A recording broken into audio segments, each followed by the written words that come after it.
Hi everyone. Sorry, I actually posted two links today and I got the times wrong. So, bit of a mess this evening. I'm away on holidays and occupying the kids at the beach and things like that. So, it's hard for some, I know, but it means I'm a little bit disorganized with things again at the moment. I've been working on lots and lots of stuff and I've been going live a lot. So I also really appreciate the people who are still showing up and watching my videos. There's a lot of them, I know, but I've just got lots of thoughts to get out right now. And so I thought I would strike while the iron's hot and then I'll probably take a bit of a break. So a lot of this is all just new stuff that I'm working on. And today is still just continuing with the KnowledgeC stuff. And as I'm going through this, I'm finding more and more and more to dig into. So today I thought what we would do is go through like line by line the key period on the KnowledgeC spreadsheet and just talk through what we're seeing there. But there's so many different rabbit holes we can kind of go down with that. So I also have a presentation as well, so we can get to the main facts as well. I really want everybody to try and keep an open mind as we go through this, because a lot of the time the way that I see things does go against some of the more dominant narratives. And I think sometimes that means people come in with preconceived ideas that they may have heard from other people's interpretations. And obviously each interpretation is worth looking into, but I hope that you can keep a clear head looking at this and give it a chance. I've been researching this now for days and feel like I'm getting more and more clarity, but you'll also see an evolution of my ideas each day or few days when I do a video. So I'm going to pull up the data spreadsheet, and please do feel free to chat. I know there's no one in the chat talking at the moment, so the last one that I did, there wasn't a lot of chatting because I really just wanted to quickly stick to the information I was presenting. But today I would love to be able to look at the chat a bit more and be a little bit less structured. So yeah, join the chat if you can, guys. I'm struggling with my Windows today, trying to put up the right thing. So just give me one sec while I figure out where this data is sitting, because I've got the presentation on the screen instead of the data. Here it is. Okay. So what I've done is I've cut out the portion of interest to look at today, rather than obviously looking at the entire thousands of lines of data. So here's the tab that I'm going to share. I'm trying to do the screen side by side so I can see the chat in case anybody does talk, but nobody's talking at the moment. So if you do, I will try to keep looking back. Oh, gosh, it's so annoying. Sorry, guys. I'm really struggling with my screen today. Here we go. I think I've got it now. Okay, so what's going on here? So what we're going to do is we're going to go through line by line from about 141. And I say about, it is exactly 141, and just go through what might be going on at these various times. So just starting here, the first line, we've got movement, started walking, running. Now at 141, the girls are in the car on the way to the trails. So they're in Kelsey's car. And we know that to be the case based on timestamp locations, based on the Snapchat images of the girls in the car, based on what Kelsey says, based on the Hoosier Harvest Store timestamp. Hello, guys. Oh, it's nice to see some people in the chat. Hi, Sarah. So nice to see you. Sorry, I was reading your comments. That's why I paused. So nice to see you. I noticed you've been commenting quite a bit on my videos with some really thoughtful comments. So great to see you. Hi, Beasley. And hi, RC99. Thank you guys for joining as well. Seen your beautiful names before. So yeah, join in, guys. Today we're going to be a bit more interactive. So I've got some theories around all of this data. I've been on Google Earth today. I've been marrying it up with testimony and trying to come up with some theories. Yeah, lovely to see Alm Sahara. Lovely name, by the way. Sahara is a really pretty name. If I had had a daughter, that would be a name I would have considered. It's a beautiful name. Really nice to see you guys. And sorry, guys, my cough is getting better, so I shouldn't cough too much. But anyone listening today, this is a little bit more interactive. There'll be a bit more chatting if people are wanting to talk from the comments and the chat, rather than being super structured like I was last night, because I was just trying to get through a lot of stuff. It is night here, by the way, guys, as well in Australia. It's nearly 11 o'clock, so I won't stay on super long. Oh, okay. Sahara says, I'm a boy. It's a word I made up 25 years ago. Well, there you go. Well, I still like it anyway, regardless. Okay. It's so interesting, isn't it? Like we make assumptions based on the usernames of who people are, male, female, etc., names, and yeah, interesting. But oh, I said it right. I'm really glad. I'm sorry. Actually, I've put your comments, guys, on the stage so you guys can see why I'm talking to people, for the people on the replay. Okay, so we're going to look through this data. So yeah, I have been marrying up data from lots of different sources to try and figure out how we can use this KnowledgeC data. Now, long story short, I don't believe this data has been tampered with. I don't actually believe there's anything suspicious that goes on with this phone, other than, of course, this phone gives the information of the last movements of the girls that day. But I don't think that it gives anything that's giving indications of any suspicious activity or the phone being moved. Actually, that reminds me, before I get started on the data, I always should do my disclaimer, guys, because I need to be aware that this is a sensitive area. So give me one sec. Share this tab instead. So today is Libby's phone speaks, interpreting the KnowledgeC data, what it shows about the girls' final movements. And again, I have the photo of Abby and Libby, and this stuff has really hit me hard, definitely, talking through this, because obviously we're now looking at the final moments of these beautiful girls' lives, and obviously very scary moments of their lives. The disclaimer here is always that this is just a discussion. It's speculation. It's based on publicly available information, and I'm not a lawyer, legal professional, digital expert, or any of the above. I'm a true crime enthusiast, clinical psychologist, and just wanting to try and also be a bit of an advocate here. So nothing that I say here should be taken as legal advice, clearly expert testimony, or a definitive statement of fact. And if I do mention any individuals, they're all presumed innocent until proven guilty in a court of law. I do have a much stronger theory now of the crime, and I will talk about it over time, but little bits of it may slip today as well. And of course, my theory is just a theory, and anyone that I discuss or name is purely speculation based on information available and is not an indication of true guilt. Okay, guys, so with that aside, we live in an age where you need to make sure you have disclaimers, right? Okay, so Sahara, you're saying the 7-minute pause is the biggest mystery. Absolutely. But it's so interesting as well, this information. Like I've been finding it super interesting, and there's so many layers to it that I think can be super helpful for us to look at. So yeah, the girls are in the car and obviously had been recently using Snapchat, because we've then got this entry here that says Snapchat app is not in the foreground. So KnowledgeC database, actually, again, I'm flicking back and forth, guys. I'm a bit disorganized today, but I hope that it's still something that's useful to follow. Just going to go back to the slideshow again.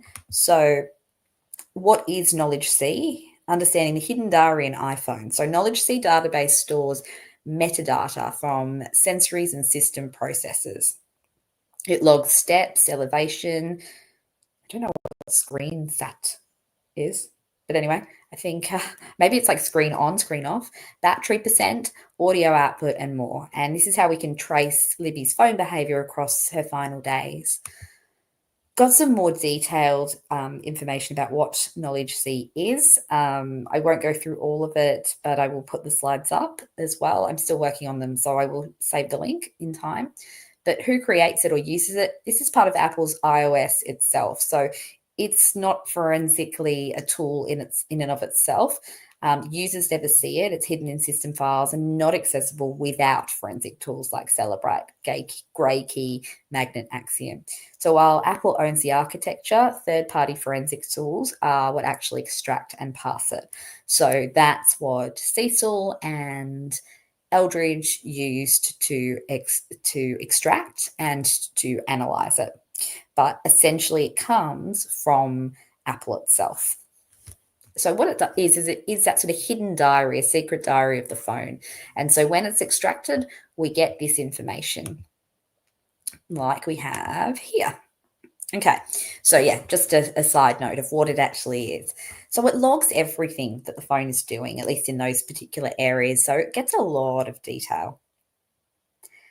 RC99 says it's amazing we get a spreadsheet. I know, right? I mean, it was the reports in themselves were interesting, but once I think it's Yellow Jacket who put it into the spreadsheet, but whoever did it, it's amazing. It's so much easier having it in this spreadsheet, the color codes and being able to search it. Screen state, you're right, Sahara, thank you. I really actually need an assistant today to help me decode what I'm doing here. Yes, that is absolutely what it's talking about. So screen on, screen off. So yeah, it is. It's amazing data. So let's have a look at it, like I said, in a bit more detail. I'm just going to reduce the percentage a bit just so I can see it all on my half laptop screen. So yes, so we've got Snapchat has obviously just been used. We've got the Snapchat that was sent, so cache folder for Snapchat, and we've got that one of those photos. So then we've got this next line here, and we've got the screen off. So the screen has gone off and the phone has been locked. And then we've got this core routine, which is the location. And I've mapped all these timestamps, so we can have a look at them in a minute on Google Earth. So that's giving us some location timestamps. We then have the screen going back on again and the phone being unlocked. So often you'll see the screen on and off. Sometimes it's paired with a lock or unlock, and other times it isn't. So this one is more of a deliberate attempt to turn the screen on and use the phone. And you can see again, Libby's going into Snapchat, and her battery percentage is 20%. It looks like she's just having a look at Snapchat. She's not sending any photos or anything at that time. And then the screen goes off again and she locks the phone, and then she opens it back up again. So you can just see it sort of like her checking her snaps, her Snapchat over.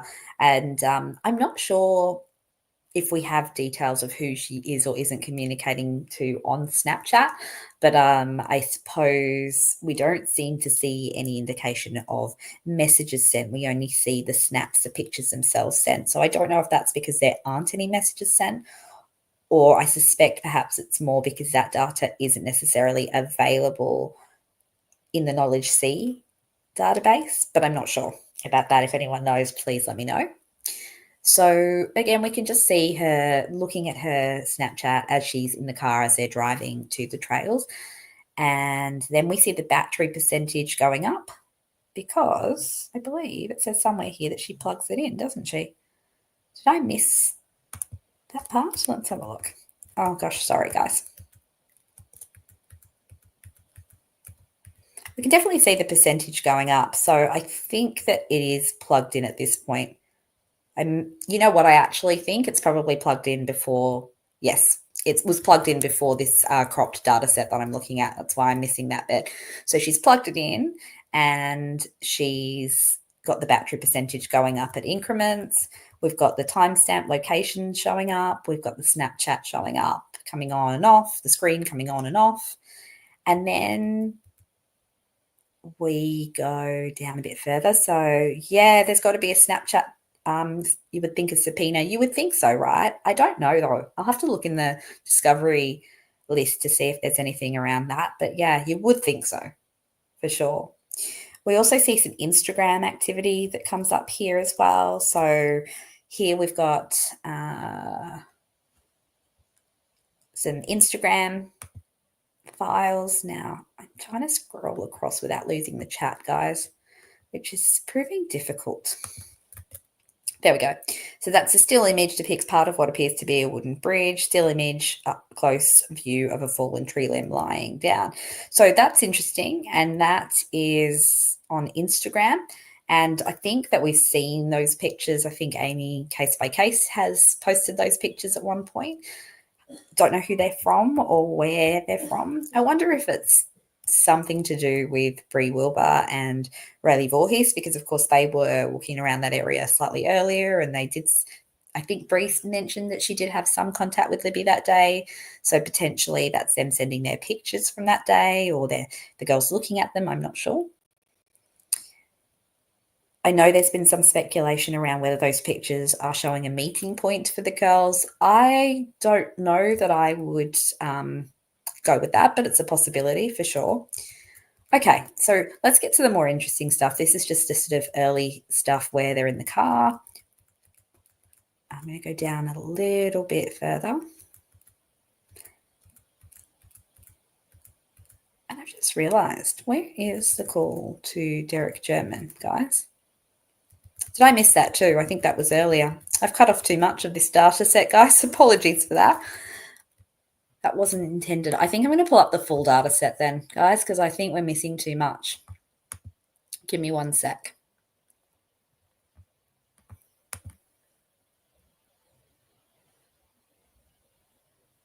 Certainly not my finest video today for you to catch, Sarah. I'm usually a little bit more organised. But give me 1 second and I'll pull it up, and then we can actually look at the proper data set, because this was missing stuff. I didn't cut it at a particularly good spot. I actually cut that to do the movement and the timestamps. That's why it's missing some of the other stuff. All right, so I'm just about to pull up the right one. Okay, here we go. All right, so let's have a look at this one. So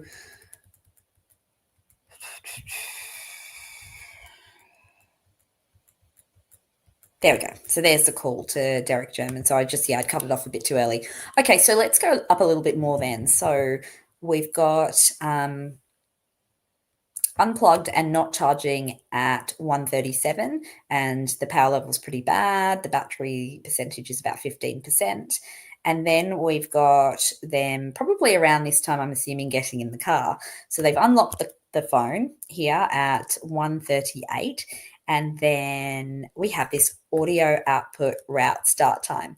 Now, we've discussed this over and over, but important to say it again, that is possibly or most likely linked to some of what's going on here. So getting into the car, potentially that's a diversion to Bluetooth. It's just a possibility, because we then have this outgoing phone call very soon after that. So my theory here is the audio output route start time there is diverting to Bluetooth in order to call Derek German, and they have that brief phone call and plug the phone in to start charging it so that they've got some battery while they're out on the walk, which makes a lot of sense. It's a little bit like me. I'm always running low on battery, and then do a quick car charge. And then we've got here the audio output route end time. So again, it seems to log quite well onto the phone call with Derek. So that's one of those instances where it's not a headphone jack, but in this case, it may be Bluetooth connection to the car, but it's to do with the phone call, whatever it is there. Now we can see again more of the Snapchat. Now we'll go down a little bit. So all along, we've got these different timestamps that give coordinates that show the girls headed in the car on the way to the Monon High Bridge trails. Okay. So now I'm going to come down. Now you'll notice here in the car, we get movement stopped and movement started. So when you're driving in a car, you can still have movement. And that's how sensitive the Apple Health mechanism is, I suppose. It doesn't show being in a car necessarily as stopped, but it also doesn't show a whole heap of movement, as you can see here. Okay, so let's go down a bit further, down to the Instagram that we got up to. Yep, so we've got Instagram there. And then we're going to get to the point where the girls get out of the car.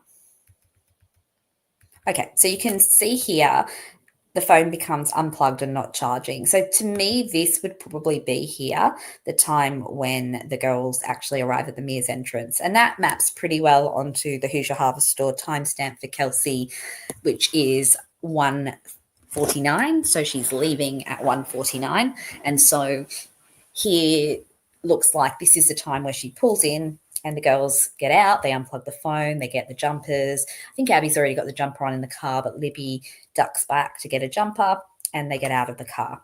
Okay. So the battery percentage at that point, as it's been unplugged, it's gone up to 28%. So that's showing after it's been unplugged. I think it's just obviously a delayed reaction. We know with phones, things like that can, show up just a couple of seconds later. Clearly, the phone isn't charging once it's unplugged. Oh, sorry, guys. This small screen is driving me nuts. Okay, so they hop out of the car. And interestingly, you'll notice then that the screen is off. And then it goes back on again about 3 minutes later. So it looks like they get out of the car and they get straight going. They're walking straight away. And then they get to 1:51 and they switch the phone back on and are looking at Snapchat. Now I'm going to bring up the next thing, which is the map. All right, yes, here it is. Okay, so share this tab instead. And hopefully now, guys, you've got this map on your screen, because this here is where they are at 1:51. Okay. Now I've got this in the same window as StreamYard, and so I can't actually see the chat. So I'm going to pull that out over here so I can still see you guys. Okay. So hello, everybody lurking. It's nice to see some people in here. Oh, goodness. I'm sorry, guys. I'm really disorganized tonight. Goodness me. Okay, so if we look here, I plotted the timestamps that we had in the KnowledgeC data, and I need to bring this in a bit. So I'm just going to minimize it. And I've taken this back to 2017, the layout. Now, up here, oh, there they are. I was going to say I've lost them. So up here, you can see the green ones are the ones in the car. So there's quite a few timestamps, and you can kind of see the route that Kelsey's driving the girls. So they kind of go around like that. And then there's a bit of a gap. We don't have any for a while. So obviously, clearly, it continues to drive. Down here is where the Mears is. Now let's zoom back in.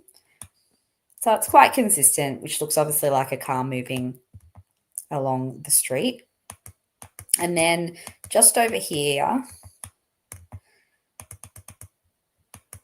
and I can share this too, guys, if you want to look at it. So these are just literally the timestamps off the KnowledgeC data. So here is where the Mears entrance is. Okay, so this is where Kelsey then drives past, and then up here is the Hoosier Harvest Store. So she drives past there at, I believe it's 1:49.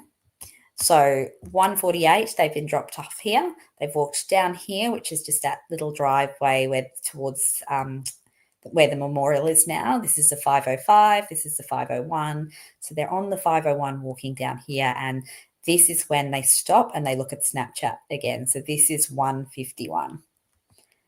So we'll go back to the KnowledgeC data. Okay.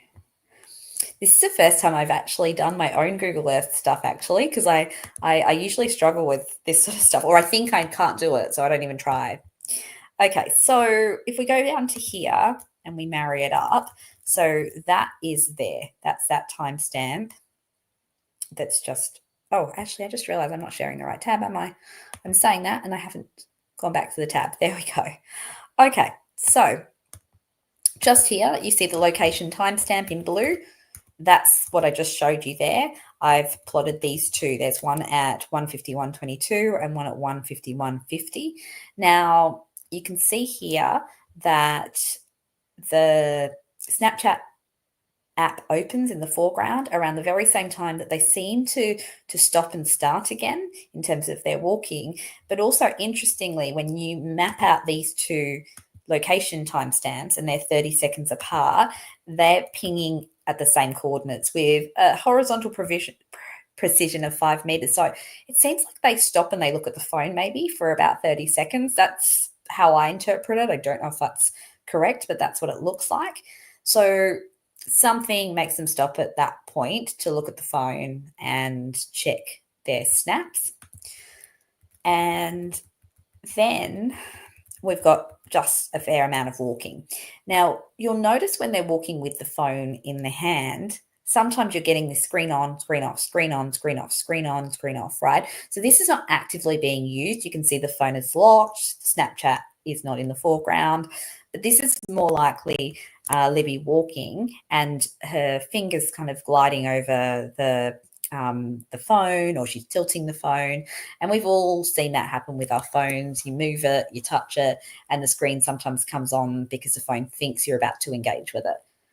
Now I'm trying to do it in my hand as we talk, and I've had to tap it twice. But yeah, you can see, if you're fiddling with your phone, I do this a lot when I'm sitting with my phone, chatting to someone, and I'm just sort of tapping on it and the screen kind of lights up. So that's what's happening here. It's not active use, but it's certainly showing up on the screen. I mean, it's possible as well that if there's any messages or in this case, we don't see any messages coming in, but I don't know if there's any other notifications that could come in that aren't showing up here. They could be popping up as well on the screen, potentially. Okay, so then the battery percentage is dropping slowly, right? So they left the car, I think they're at 28%. This is now 12 minutes later, I think, and they're at 26%. They've engaged with the phone at 1 or 2 points looking at Snapchat since then. So it's not discharging at a particularly significant rate, probably maybe a bit quicker than a newer phone battery, but pretty normal. And we see then another movement start again at 2 o'clock.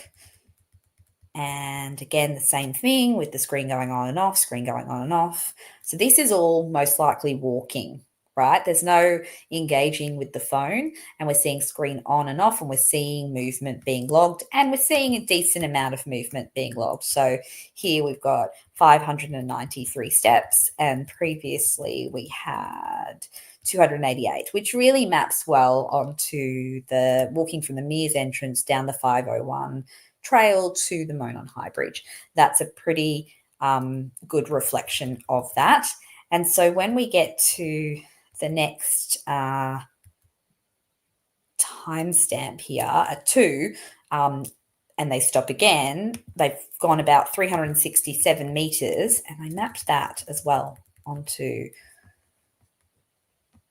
this Google Earth map. So let's go back here again.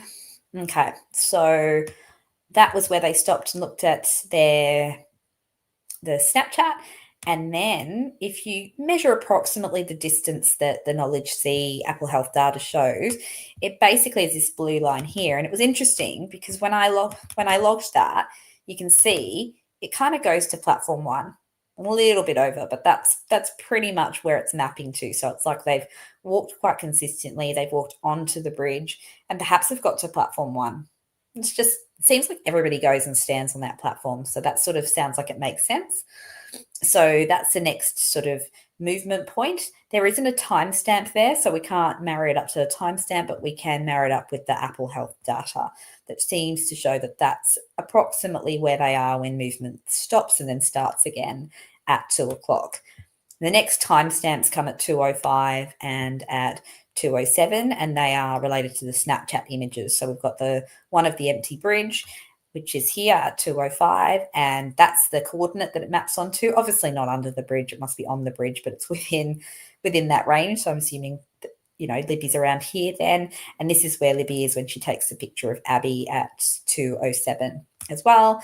And then the last timestamp that we have, I don't know why that's actually not showing up. So let me see if I've made an error here. Oh no, there it is. So we've got the bridge guy video here.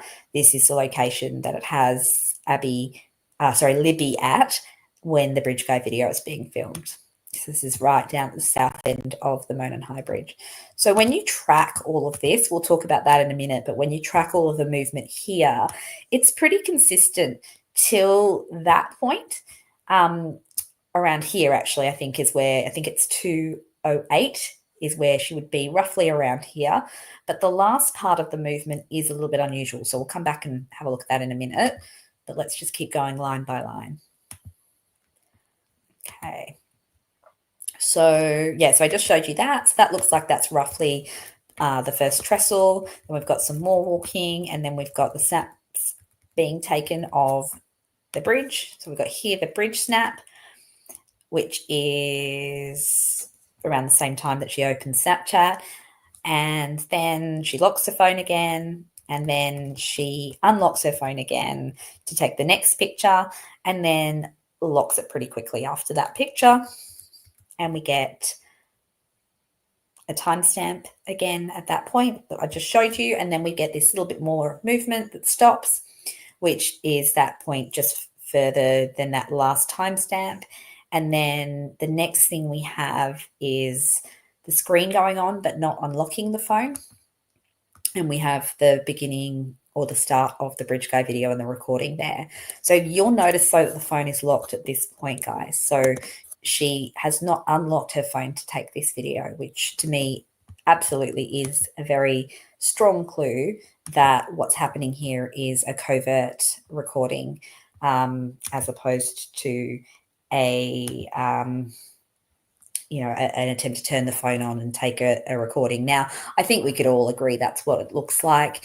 I think when we first saw the bridge guy video in full, some people were saying, well, maybe it's not suspicious, but when you really look at it, the girls stay quite cool and calm and collected, particularly Libby. And I think that's an indicator of just her bravery and her, it was amazing how calm she sounds as she's speaking. But the voice, of course, does sound quiet, and I think there is fear in it. But I think what we do notice is the phone's kind of moving around, it's pointing at the ground, you see her sleeve. It really looks like she's covertly switched it on as she can from the lock screen, and she's holding it kind of covertly and trying to record what she can. She's trying to record where they are, what's happened, and that's why she's doing that talking. I don't believe she's talking to someone else at that point until Abby arrives. So we know that the bridge guy video is recorded with the phone locked, and we know that's actually not unusual because I've taken photos with the phone locked before when you're doing something quickly, and it makes sense in the context of this situation. So then we've got the bridge guy video ending, and we've got this audio output route start time. Now, again, I discussed this yesterday.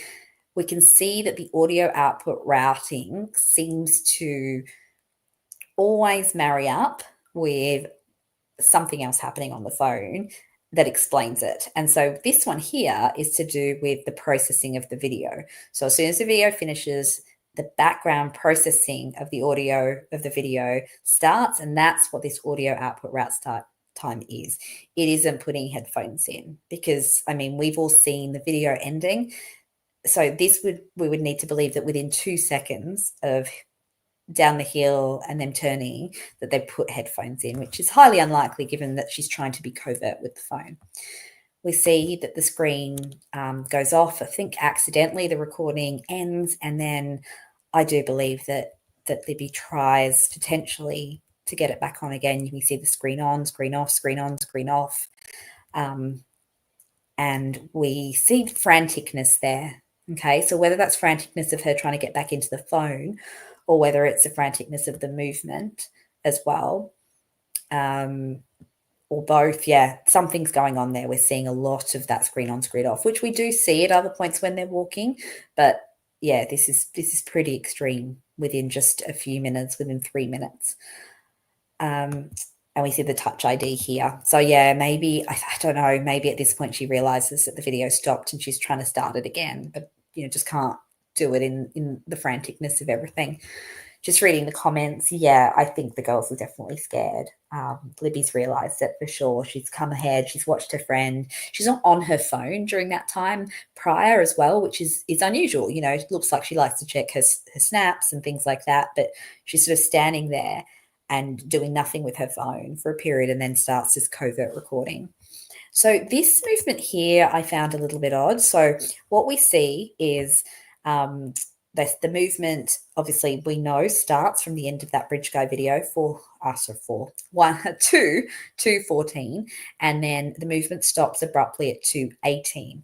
Now, there's a few interesting things about this. When we look at the previous movement stopped, it's immediately followed by movement started again, except at some points in the earlier days, you can see that happens. And I think that's times where, they've been moving with the phone and they plugged it in, set it down and gone to sleep or something. But other than that, it seems like it quite consistently goes movement stop, movement start, movement stop, movement start. And it doesn't do that this time. We know that Libby's standing pretty still when she's taking the bridge guard video, and yet the movement has continued. So why does it stop so dramatically at 2:18? Well, let's look at what else happens at 2:18. From 2:18 onwards, we see the battery percentage starts dropping more rapidly. So I've talked about this before, but we're going to go over this again, pulling it all together. We can see that within 24 seconds, it's dropped 1%. You're a fellow Aussie. I'm sorry. There you go. Yes, I love meters. Yes, because I hate it when they say yards. I have no idea, or miles. I'm like, how much is that? I have to keep constantly checking it. Hey, Zeke, thank you for telling everyone to hit the like, because none of the mods are in here. So lovely for somebody to say that. Thank you so much. So we see that at 2:18, something changes dramatically. The phone is still alive. We've got screen on, screen off, screen on, screen off still, but the movement stops abruptly with no movement start again. We've got this battery percentage that starts declining quite rapidly at this point. Okay, so now we've got, it's not ridiculously excessive, but it's certainly much quicker than it was before without any other activity going on. The screen's not even coming on and off at points here either. There's nothing else that can really explain it. And by here, we've got this catastrophic reduction to 10%. And then we've finally got movement starting again after 7 minutes. Okay. Another thing that's interesting about this is when you look at this, it says 548 steps and 414 meters. Now, I'm going to show you on the map. So this was something I was fiddling around with earlier. My kids thought this was very interesting. So what we've got is this was roughly where we ended the last walking period, I think it was. This rough timestamp here is about 2:08. So now we're saying that between 2:08 and 2:18, they've walked 400 and I think it was 414 meters and about 500 steps, right? First of all, it's pretty quick. And also it's a lot of distance, because what we're going to do is we're going to measure what that would look like. So if we get let me just double check. I've got this on the screen, haven't I? Yes. Okay, good. So if we just look at with the ruler and we go, okay, so this was approximately where Libby was at 2:08. Okay, we know that she goes to here to take the bridge guy video. So it's about here, let's say, because she's still around the bridge area. So that's about 100 meters. Okay. And yes, you could say then there could be an extra bits and pieces where she's walking around here. She walks there, walks back when she's saying this is the path that we go down or whatever. Okay. So we could say there, let's even get it to like 135. Now, no matter which direction you go to the creek, no matter which way, none of them really add up to 400. I mean, unless we're going directly this way, it doesn't really.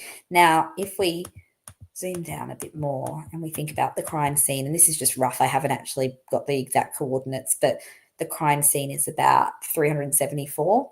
But yeah, there's just, to go 400, and of course I know this isn't 100% accurate Apple Health data, but it actually seems to, in the other measurements, underestimate rather than overestimate. And so we're looking at a lot of ground being covered here. And so I guess my conclusion, and this is sad, but also again shows the girls' bravery, because I think people said, why did they not run? I wonder if this is the point at which they do run, because it makes more sense if we sort of see something that, I didn't mean to close that shape, guys, but you can see what I'm getting at there. Get rid of that. So yeah, I just thought that particular measurement was the first one that just didn't really marry up with what we're seeing there, and it seems to me more suggestive. So if we look at the other, this tab again, so back onto the data again. Sorry guys, I hope this is okay to watch. I can't see many people chatting, but I can see some people lurking, so I hope this is useful. So I'm just going to go to one of the other earlier movement ones. So we've got here 220 steps, 152 meters. And so this one, we've got quite a lot of steps and I guess a fair amount of meters as well. I don't know what that pace or that rate is. If someone wants to work that out and let me know, I can probably do that after we finish, but I can't figure it out right now. Oh, you've got a different thought on that, Sarah? Yeah, let us know. What are your thoughts about what might be going on there? I guess for me, I just thought that's a lot longer distance than what you would expect to get to any of those sorts of locations prior to crossing the creek. Now, going back to this data, we see this rapid battery decline, and this is where we get to the slides again. So I'm going to go back to the slides because this is that point at which we call the 7-minute pause, and I believe the 7-minute pause is not a pause. I don't believe that movement has stopped because the girls are standing still. I believe that movement has stopped because the phone hits a catastrophic event. So let's get back to the presentation slides now, guys. So here we've got the abrupt change at 2:18. Okay, so the abrupt change at 2:18. So at 2:18, movement abruptly stops. There's no follow-up movement that starts for 7 whole minutes, and even when it does start again, it's pretty minimal. So what happened? Could it have dropped? Could it have been immobilized? Or could it have been interrupted by temperature? And my theory is that it is an interruption because of a drastic drop in temperature and potentially even water, but definitely temperature. And that, to me, is the most reasonable explanation. Because if Libby dropped her phone here or set it down while doing, while doing something like, skip the slides, while taking shoes off, the log showing screen on and off without unlocks or further activity makes total sense. So let's just go back again. I wish I could have these things on the screen at the same time, and I probably could, but I don't know how to do it, guys. So apologies for that. And this tab instead. Let's go down. So at 2:18,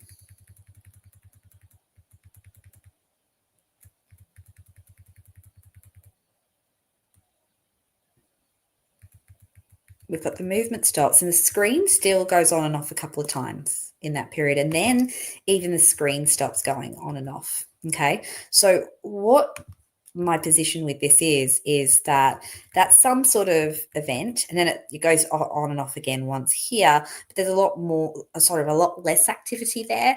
There's not movement. The screen isn't going on and off as much as it was in that previous period. There's not much else going on here at all. And obviously the battery is dropping significantly. The movement then starts again. We've got this audio output route end time. That's the ending of the processing of the bridge guide video. So that's actually not super inconsistent with what Apple would do. And so, yeah, that's what's kind of going on at that point.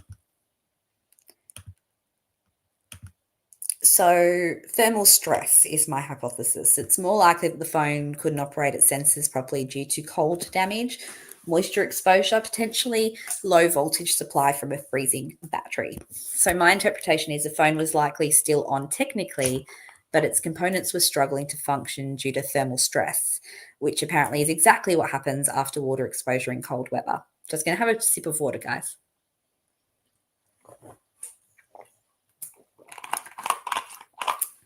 Okay, so throughout the rest of the data, we see a pretty predictable cadence. We see movement start, movement stop, movement start. We see small gaps, consistent intervals, like walking, pausing briefly, walking again. And this pattern reflects minor pauses, gradual natural stops and starts, short gaps between log movement events, like seconds to minutes, a couple of minutes.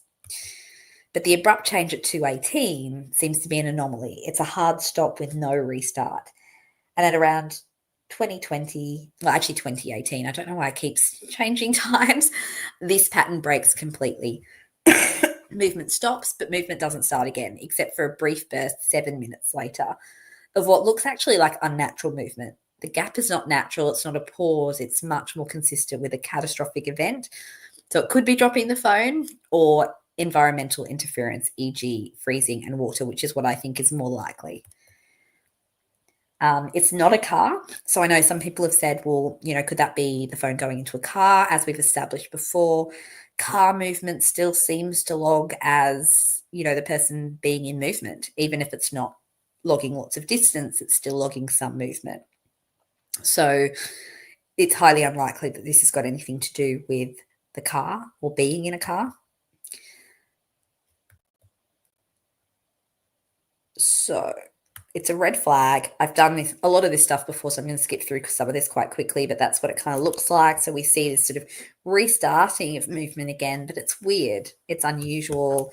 It's incredibly slow. It doesn't really make much sense. And then we've got this incline here too. So what would cause a break like this?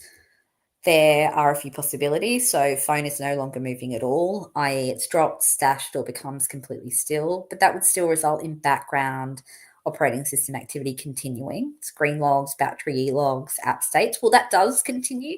So it's potentially that. But what we wouldn't see if it's just the phone no longer moving at all is that massive battery decline. So what about the phone experiencing environmental stress? Well, extreme cold, water shock, or rapid temperature change would explain the battery suddenly starting to fail and fall so significantly, and anomalies or gaps in motion tracking. And most likely would cause a temporary or consistent sense of failure. So that would be caused by the sudden drop, short exposure to water, iOS system throttling, or error state. So I feel like the drop theory could explain the lack of movement, but it probably wouldn't explain the battery reduction. And I think what's more likely is a short exposure to very, very cold water or being very close to that cold water. And I mean a splash. It doesn't necessarily even have to be submerged. So that's just, again, a look at the battery drop. It's a massive big incline all of a sudden that starts around the 2:18 mark, which is the exact same time that the movement stops tracking. Now, the phone hasn't died yet. The motion sensors clearly stall after 2:18, but the screen activity and battery drain continue, meaning the phone hasn't died, but its motion detection log is impaired. Other explanations. So I've heard people point to signal issues or background app use as a cause of battery drop, but signal issues wouldn't cause motion logging to pause. Background use might drain battery, but it doesn't explain the sensor silence. iOS logs things obsessively unless actively impaired. So 7 minutes of sensor silence means something physically changed with the phone. So a simple drop alone wouldn't explain all of this. I've already mentioned that. It might jolt or even turn off the screen, but it wouldn't impact the battery's chemistry or percentage unless it physically damaged the phone. And even then, the battery would either die immediately or behave erratically, not show that sort of gradual decline that we see. So I guess you already know what I think is more likely, so we'll keep going. When it resumes motion, is this true motion? Because like I said, it's a little bit odd. We've got 66 steps. I think it's actually 50 meters, not 60, and two flights of elevation. And what we know is that it goes quiet again, even after it resumes movement. And I believe the phone dies pretty much completely at 5:45. So what they call this is motion cache replay. So the iPhone can definitely show this sort of flush after, I guess, I don't know. I'm not great with the technical side of stuff, I guess. So the sensor buffer can flush multiple minutes of unsent data at once. The system applies an approximate timestamp And if temperature or water damage makes readings noisy, you might see implausible mixes. And that's definitely what we see here. It does seem implausible. So normal walking would be about 130 meters for 66 steps. But looks much more like an artifact. We've got 50 meters total in 7 minutes and 66 steps. Normal would give consistent altitude trends. Here we've got this sudden spike. Now, previously I said the sudden spike could be, the climb up the creek bank, and that's still a possibility, but I think it's actually more likely now that 7 minutes of movement is not actually active movement, but it's buffering. So at 218, we likely hit that shock. The battery voltage collapses, the device freezes. At 225, a small thermal rebound or residual charge trickle lets the motion compressor wake up, or copressor wake, just long enough to purge its cache. And then the phone recrashes and stays inert until the final battery failure several hours later. So the other possibility, as I've mentioned before, is that basically this is still movement, but it seems more like the pace of being dragged, stumbling, struggling, as opposed to walking and kind of navigating the creek. The 2 flights of stairs could be climbing a slope. So it could be that the sensors have woken up briefly after stress, and therefore there is some movement when it warms slightly, either by being held or put in the pocket or something like that. It's a possibility. Based on now my theory, which I'm going to get to around what happened in those final, moments, I don't think the girls walked across the creek.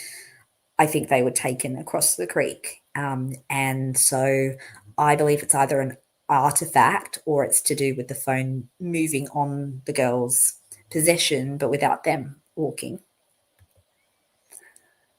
So these were just a few things I was curious about in terms of like the speed of impact, because it seems to all happen quite quickly. And apparently that's quite consistent with what we would expect. The water temperature in Deer Creek would have been very low. I talk in Celsius, guys, not Fahrenheit, but we've got both here. ChatGPT does that for us. So it would have been very, very cold. And iPhones have poor cold tolerance, especially below 10%. 10 degrees, but also as well at lower battery charge as well. So if it's exposed to even splashing or partial immersion, the metal casing and glass screen are high thermal conductors. Cold is transferred rapidly to the internal components. So even a 10 to 30 second splash or dip could start affecting performance within minutes, especially if the phone's already cold from the ambient air, which it would have been, and the water reaches seams or the screen's edge. As we know, the iPhone 6 isn't waterproof. Now, I know the phone apparently didn't show water damage, so it may or may not have actually submerged, but even a splash of cold water at that temperature could make a difference. How soon after touching cold water would you see it? So it says almost immediately, within 1 to 3 minutes. So thermal shock causes battery voltage to drop rapidly. The phone begins to shut down non-essential processes, the battery sensor registers steep drop-offs, even if the phone is idle or locked, which is what we see here, and Apple Health and background logs start behaving erratically as seen in this data. Just not looking at the chat, guys, at the moment, so just going to go back. So I'm just going to have a look at Sarah, thank you for all your comments. Why does the 2 flights show in the last 50 meters? Oh, okay. So the 2 flights isn't down; it's up. So what I looked at this too, and I was unsure about it too. But basically, what it is that it doesn't measure going down; it only measures going up. And so if they went down, which obviously they did, they went down the hill, it wouldn't register any change in elevation. But as they went back up, say the creek bed, it would. So yeah. I think Libby was hiding her phone in the sleeve of her hoodie when they went across. Yeah, I agree. I was thinking that sort of seems consistent, because we see that the phone angle during the Bridge Guy video, it seems to just keep pointing down to the ground. So yeah, I think so too. It makes sense that she was hiding it, and the back camera is sort of, pointing forward for a little bit, and then it kind of points down a lot. Sorry, my dog's snoring in the background, so I'm sorry if you guys can hear that. Hey, Spooky. Sweetheart, I'm recording a video. No, he's dead to the world. He's been on holiday with us, so he's exhausted. Okay, so it would happen pretty quickly. So there are apparently real-world tests, and Apple guidance show iPhones exposed to freezing conditions can drop from 50% to 5% in under 5 minutes without even being submerged. So if the phone was at 23%, as we know it was, and then touched near freezing creek water, you could realistically see it hit 4% or lower within 10 minutes or less, especially with background processes or poor signal, which is what we see. It drops. It's a little bit longer than 10 minutes, but it drops pretty quickly. Now, this part is difficult to talk about again because we're back to talking about the girls, in their final moments and post-mortem. But this is the theory I had when I looked at the data. So the phone, as we've talked about, wasn't fully off. It was still registering some activity, but I do believe that it dies later. So let's have a look at the data set and we'll come back to this point. My goodness, this dog and his snoring. Sweetheart. Okay. Goodness, he's like a little log on the side of the bed with me. Okay, so I'm going to come back to this data now so we can see that massive steep drop. We see that little bit of movement that doesn't quite add up. And then after that, we get the screen off, but the screen's still going on and off. Not super regularly, but it's still at, and it's actually not super regularly. One more time there, and then it kind of goes silent for a period of time.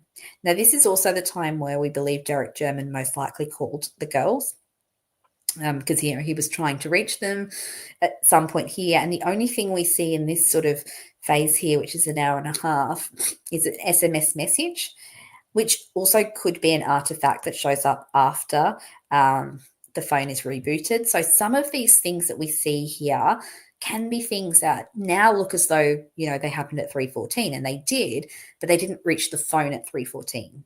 And it will backdate it, I suppose. I'm trying to think of how to explain it because I don't have the technical explanation. But it's like, they tried to deliver at that time. So I think it's a server, maybe. I don't know, guys. Please correct me on this stuff because I don't know. Would show that text message was sent at that time, but it wasn't actually received by the phone necessarily at that time, but it was received by the server at that time. So to me, this looks like there's another gap here where the phone drops dangerously low and then we don't have anything happen for a whole long period of time. Now, that could also be because the phone is lays undisturbed at that point on the ground underneath Abby's body. But it's interesting because it definitely seems like it's missing information here because Derek German, was calling prior to 3:15 or 3:14. And I imagine Becky Paddy was, and more was going on there than we're seeing here because the girls are missing already at that time. So we've only got this one text message that comes through, and there's an explanation for that. We can look at that in a minute. So text messages, I believe, can get through even if the phone is in sort of deep sleep mode, or are more likely to, but phone calls wouldn't. But also it potentially is nothing to do with that. Maybe the text message is registered on the network. I think I talked about this with the video I did a few days ago about Derek German's calls. So there was some explanation there. Because this is super technical stuff, guys, I lose it as soon as I've said it to you. So I'm happy for you to go back and have a look at that. We can look at that at some point and double check that. But it looks like the phone is essentially just asleep. You'll notice that the battery percentage doesn't keep showing up. There's a few screen ons and offs, and there's these incoming calls. Obviously, none of them answered. And then it just keeps going. And of course, we've got the audio output. I'm not going to go into that again, guys, because I've talked about that a lot. But, there's a whole heap of stuff that goes on. And then we see the last screen off at 5:45. And then look, there's nothing. Now, there's all of this stuff, but as I said, this stuff is like background stuff that could show up after the phone is rebooted again. But what we are seeing is there's no more screen on and off. There's no more battery percentage showing. That's it. It's completely stopped. And to me, it then switches back into kind of showing up some more messages here. So that's that big gap that everyone's aware of that occurs. And then basically it's just sort of hanging there, doing not very much until it completely conks out, and then there's absolutely nothing. So let's go back to the slides. So I had a theory here as to what might have happened. The phone was in this really frozen state, and then it was dropped on the ground, and Abby's body was placed on top of it, or fell on top of it. And I believe that the heat of Abby's body would have heated the phone up for it to potentially receive that text message at 3:14, but not receive the phone calls from Derek German. So it wouldn't need to charge, but it just needs to be warm enough to breathe. And iPhones with less than 5% battery in cold conditions can spring to life if they're warmed gently, especially if background processes are minimal, which they would have been at this point. And so if we imagine the phone under Abby's body, it would have still been warm at that point, and potentially within 20 to 30 minutes could have switched itself back to receiving messages. And that explains why the screen starts going on and off again after about I think it's about a 25-minute pause.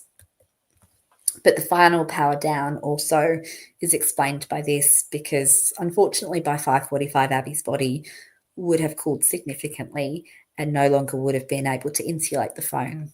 And the phone then permanently powers off. There's no screen logs, no output events, no network syncs.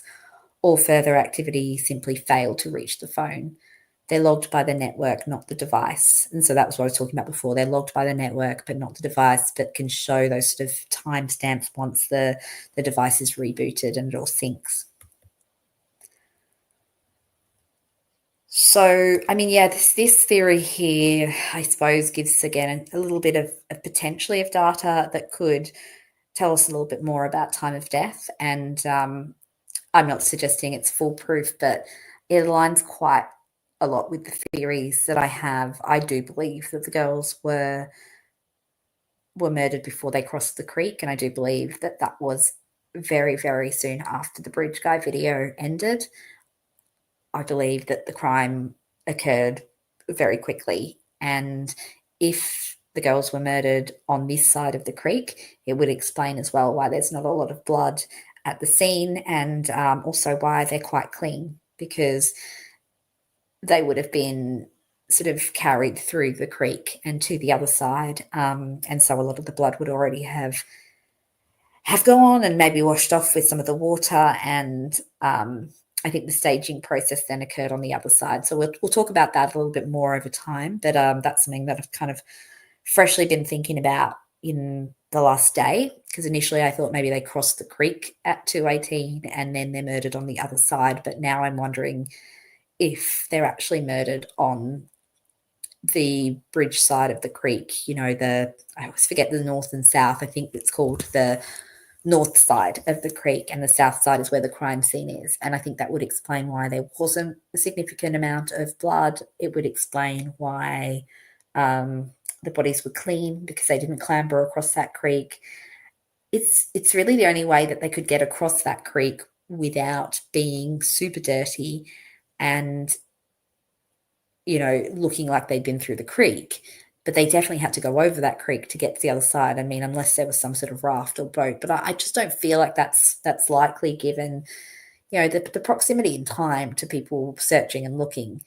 It would also explain why nobody heard anything, because if they died within that first 4 minutes, we know no one was on the bridge at that time. The next set of people arrived probably about 15 minutes later. So it would have been all over by then. And yeah, it just seems more consistent with that. So then this would show us, that potentially the body would have still been warm enough to kind of activate the phone a little bit around that 3:15 to 5:45 mark. But then at 5:45, that the temperature would have been so low that the phone couldn't survive.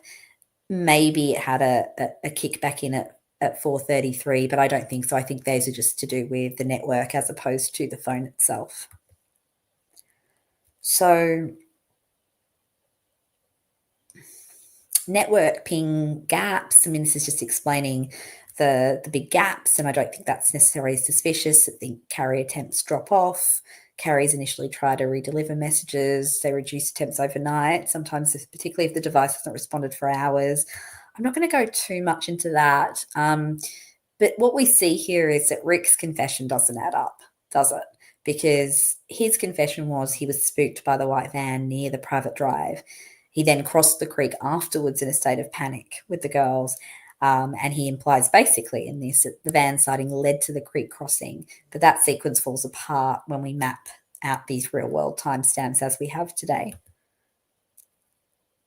Because Brad Weber's van, I think most of us didn't feel that Brad Weber's van was accurate, even when we didn't know or think we knew when they crossed the creek. But particularly if we're saying they're crossing the creek at, 2:18, or that's at the time at which, the phone drops or gets affected by the water, then it's not realistic. And I'm actually saying that I think the time of death is more closer to that time as well. Maybe the girls ran, explaining that extended movement, and maybe to silence them, to ensure that they had the girls to do the ritualistic staging that they wanted to do, the sacrifice that they wanted to do. They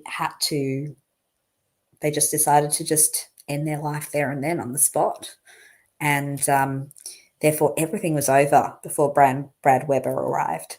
And this completely debunks Rick's confession. So again, the van is just too late. The van cannot be the reason that they crossed the creek.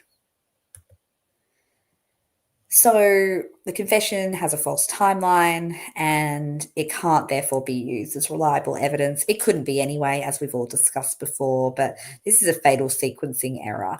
And there really just isn't any reason that Rick would want to confess to the crime if he did it, but confess in a way that was inaccurate. That doesn't make sense, and we'll come to that in a minute. But I've questioned here, is it a seeded detail? Because if the van wasn't widely known but appeared later in his confession, it becomes this high value inside detail. But the flip side is that if the detail leaks to the suspect directly or indirectly, it can contaminate a confession. And we know that he was a high contamination risk because of his mental state.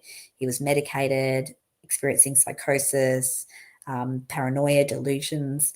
And this is the exact type of state where suggestive questioning or offhand remarks can be absorbed as memories. So in false confession research, the combination of cognitive vulnerability, high pressure questioning, leading information, it's a perfect recipe for confabulated confessions, so confessions that have made up information in them. And people would say, well, what if he saw the van later? What if he saw the van as he crossed the creek or on the other side of the creek? But this is where I go back to this logic of the real confession. If Rick was a killer and trying to confess honestly, why would he intentionally give a provably false sequence of events? Why mention seeing the van before crossing the creek when the van wasn't even there yet? Why make a confession that undermines itself? That doesn't really make any logical or strategic sense. Even when we have confessions from guilty people, they tend to match the known facts. They tend to minimize the damage, not increase it, and they tend to sound credible. But his confession sounds delusional, chronologically false, and it works against him. So why make it up that way? So the psychological reality here and the confession literature, if we put all of this together, there's cognitive fragmentation. So people under psychosis often have real pieces of data but misassemble them. And so this would be more like he's got these pieces of information, perhaps from discovery or what's been provided to him in some way, and he has these memory fragments, delusions, suggestible state, and he has this sort of false confidence in incorrect sequencing. So the counter argument, maybe Rick was just lying or confused, but he's still the killer. Again, what reason did he have to confuse the timeline? The timeline still matches the key facts. So it would only be valid if the timeline matched the key facts, which it doesn't. The confession showed overall coherence. It doesn't. The only real alternative is he's the killer, but decided to confess falsely in a way that made himself less believable while awaiting trial, which, as we can see, defies logic. And the contamination plus psychosis theory is more plausible. So either he confessed because he wanted to get it off his chest, or you wouldn't confess. Like, why would you confess and do a false confession if you're guilty? Unless that false confession was going to be mitigating. It was like, oh, I accidentally pushed them off the bridge or something. But that's not the case. He's giving this confession of something that's just horrible, horrific. It's never going to look good for him. So why make up details that have no benefit to him?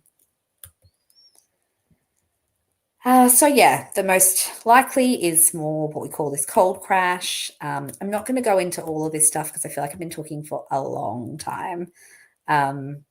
But yeah, I believe that the phone essentially dies at 5:45 p.m. and I don't believe that it's moved. I don't believe that there is any tampering with the phone itself, which to me suggests that whoever is responsible for this crime knew that they were insulated in terms of the digital footprint. I think they knew that. I don't think they were known directly to the girls or in a way where they had contact frequently with the girls and therefore weren't concerned about what was going to show up on that phone, which is why they weren't super concerned with finding the phone and taking the phone and kind of messing with the phone, because there really is no information on that KnowledgeC data set that looks unusual. Everything kind of marries up pretty well to what happened that day. There aren't any unusual artifacts on it. So yeah, I think it matches more that this is somebody who I do believe that was planned, and I do believe that person knew they were going to be there, maybe through people who the girls did know. So they were on Snapchat, they were posting publicly. So, you know, we know that there are some people in this case who have been suggested as suspicious who had indirect links to the girls. So, you know, if they had a child who spoke to the girls, if they had a child who was connected to the girls, and they would be able to see potentially the girls' Snapchats, know their whereabouts, and therefore still be present. I do believe it was planned. We've got the old car. We've got the sighting of the man at 8:45 or 8:30 by the Libby. So, you know, I do think it was planned. I think the timing was too perfect in a terrible way. And I do believe that Bridge Guy wasn't the only person. You know, I know we've all seen that the video of what looks like a drop off at the private drive at around 2:07. Was that the second offender? Was the third offender already at the crime scene? Had they come from the cemetery? I feel it was a group. It really seems like a fantasy killing. It does seem like it's consistent with some sort of ritual. What the motive was it just a ritual and a sacrifice? Was it also to do with other organized crime, and were the girls picked for a particular reason? I don't know. That's the stuff I guess I'm still trying to kind of figure out and mull over, and we can certainly do some videos. I know people are interested in alternate theories and we can have a chat about that. Obviously sensibly and ethically, so we're not throwing any people under the bus. But yeah, I don't think that the person or people who killed Abby and Libby were particularly worried about what was on the phone. They probably didn't know about the Bridge Guy video, but wouldn't have been overly concerned because, you know, they were fairly camouflaged anyway with the attire and things like that. Yeah, so I don't feel they tampered with the phone. I don't feel the girls were moved or taken anywhere.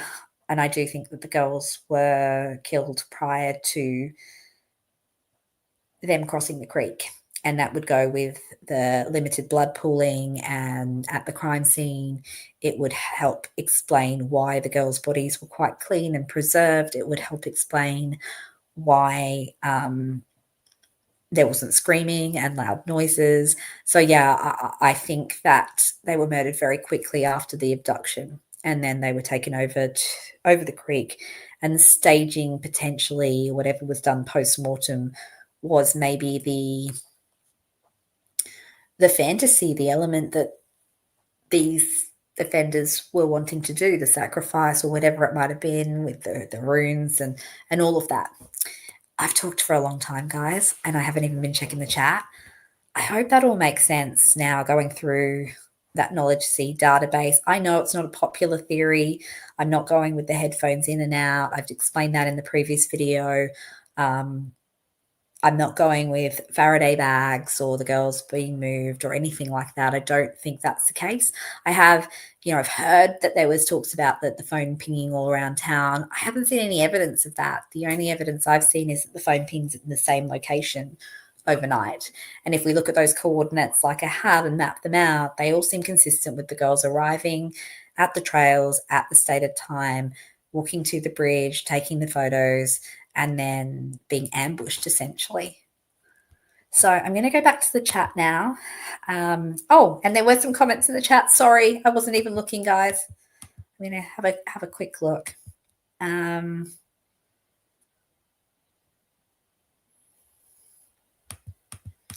So, Zara, you were saying there is a lot of blood at the scene. I think there is a fair amount, but I don't think it matches the injuries as far as I'm aware. I think that's what I wasn't sure about. I'm just going to go back though.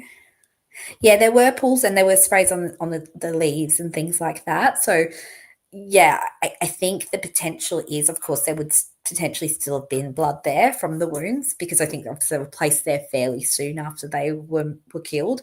But I don't think there was a volume of blood that would have been expected if they had actually been murdered there. And I think that's said in some of the testimony. And I was working on that just before I started today, so I will work on that and we can talk a little bit more about that. But yeah, I don't think that there was enough, but I'm not sure. And I guess the hand hitting the tree, did her hand hit the tree, or is it the F mark? Is it part of the runes? It's hard to know. I'm just going to actually pop the comments up now because I'm not doing the mixed screens anymore. So, I mean, yes, he could mix details of this in a psychotic state. Yes, that's possible, but I don't think you would see the van from the crime scene given its location. You're highly unlikely to see the van as you're crossing the creek, with two girls if they were still alive at that point, or if they are not, and he's carrying them because again their bodies do not look like they've waded through muddy water. Are we really expecting that Rick Allen was able to carry both those girls, in a deceased or heavily injured way across the creek? I don't think so. So yeah. So you believe he had a genuine mental health crisis. I mean, he had serious mental health issues, but it's unlikely for clinical depression, anxiety, and perfectionism and fear of letting your family down for that to turn into a crisis where you hurt others. It's more likely that would be a crisis where you would hurt yourself. And so if you were in that state and you were on that first trestle of the bridge that day, it would be far more likely that he would have jumped in himself than that he would have taken that out on two young girls with, being 44 years of age at the time and no history of any violence or aggression or crime. Hi, Big JD. Nice to see you. The Sandifers definitely were directly connected to the girls. I don't know who the Sandifers are, so I'll have to learn a little bit more about that because I don't know a lot about some of the more like the local stuff in this crime. So yeah, I'll definitely have a look into that. I know a group of local people who like watching kids in the woods in the dark. Okay, yeah, ritualistically. Yeah, the pinging around town was a misspeak. I agree. The night vision and know the land. Yes, I've heard something about that. Yeah, for sure. Just having a look at all the comments, guys.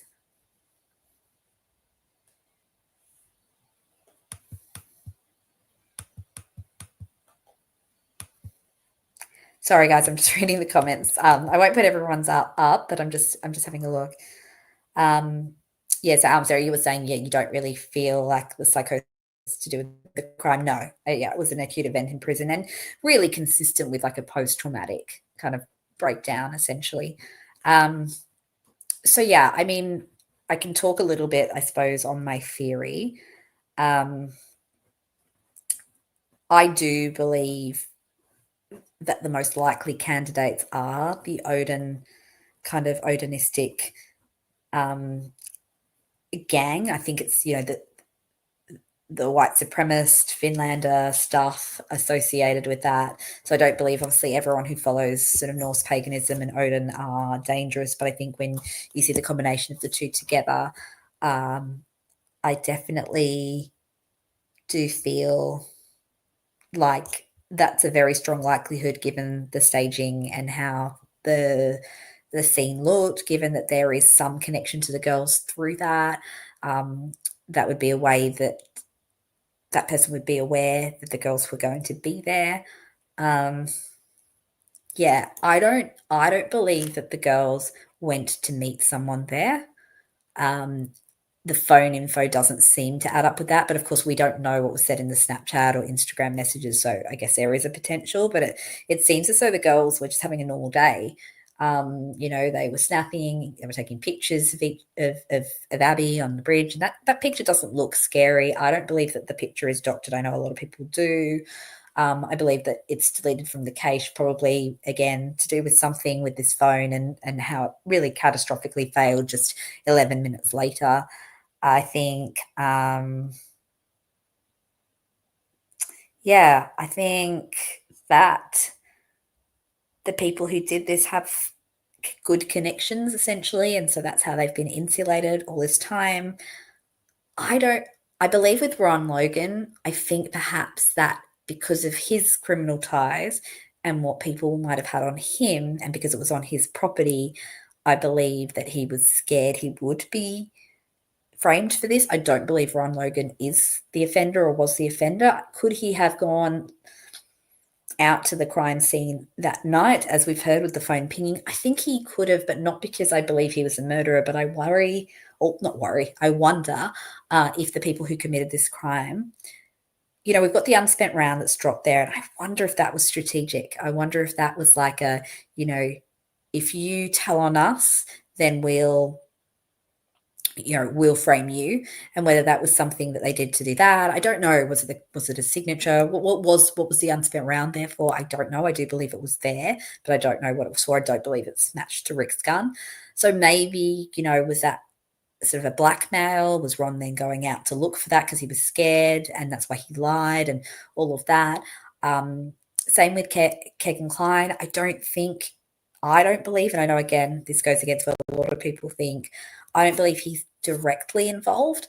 I believe that Kegan Kline, was definitely, as we know, was up to dodgy stuff at that time, and I think potentially he was an informant of some sort, hence why he was insulated for many years from his own crimes. But yeah, I don't feel it's likely Kegan Kline either. It always, to me, goes back to the Franks memo, and that to me adds up. I see it as a group of men who could carry bodies, carry big tree arms, and who understood the ritualistic elements, the runes. It feels like a fantasy kill. Is it related to any of the other criminal activity? Potentially, insofar as, is other crime related crime activity happening in that area that is linked to certain law enforcement officers, therefore meaning that these offenders have been insulated too? I don't know the exact. I'm still kind of trying to nut that over in my head, but I do truly believe that whoever did this wasn't interested in the phone, and probably didn't know that the bridge guy video was recorded, but wasn't particularly concerned about the phone itself. And I don't believe that the phone is tampered with in any way. And I think that the best info we can get from it is the timeline of the girls' final movements, which debunks the van theory and potentially sheds a bit more light on the time of death and even potentially the location of death as well. So yes, just going to go back to the chat. Sandy, I agree. It's not a one-man crime. So I was just speaking about how I believe that now I'm really starting to lean towards the girls potentially having been murdered quite soon after the abduction and on this side of the creek, not the crime scene side of the creek. And in that case, I don't believe it could be one person who's going to be able to then carry two bodies across a creek and then do all that staging as well. And certainly not one person who had a heart attack at age 37, is, a smaller than average man, has no history of any crime, and, wasn't, a hugely physically kind of gym junkie type person, right? So I don't think that marries up at all. So I'm just going to go back to the others. Sometimes I don't always know all of the sort of local theories and things like that. So sorry, guys, if I'm not engaging with that. It's not that I don't think that they're useful. It's just I don't know much about them.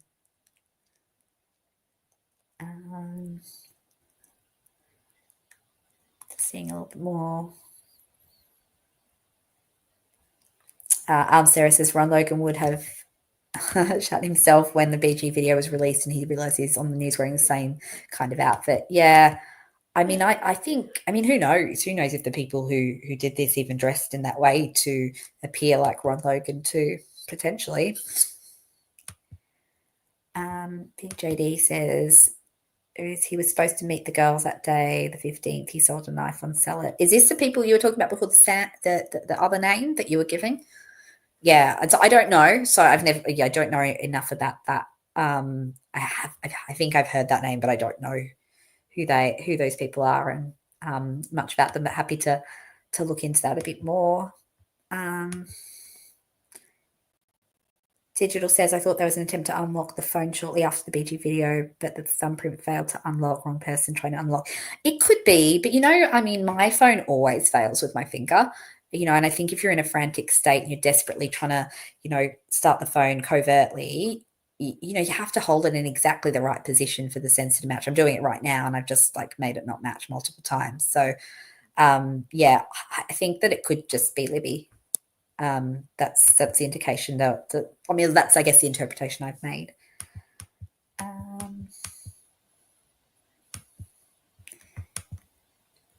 So Digital says Beasley, had he and Libby recently broken up, as in former boyfriend of Libby? Not sure who we're talking about here.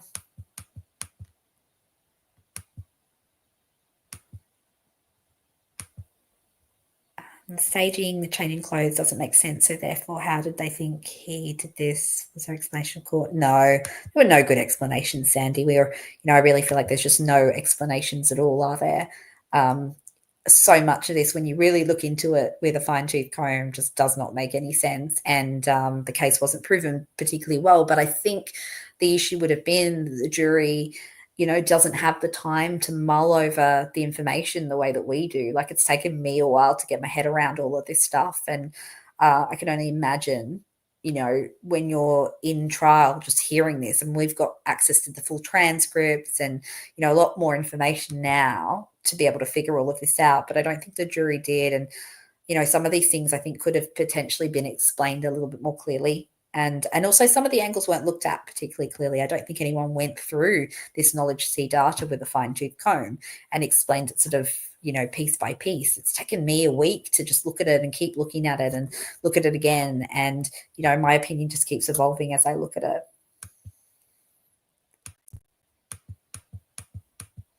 So I can see lots of you guys talking about some people. I'm not going to engage too much, not because I don't take it seriously, just don't know enough about it. And as I mentioned, got to be quite sensitive around talking about specific people.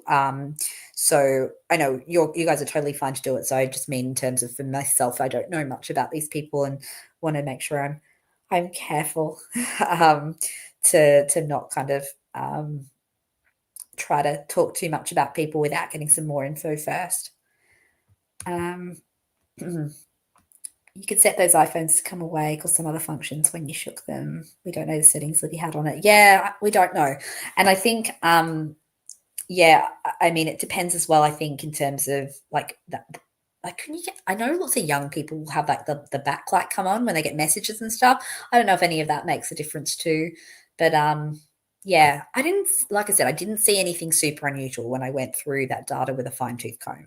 I don't think that there's anything super unusual on it other than the the movement issue that we've already talked about today, the movement just suddenly dropping off, but also the movement in that last stretch where it does feel as though maybe they were running and they went down the hill, they tried to run away. And I wonder if that's where the person snapped and just, took their life there on that spot.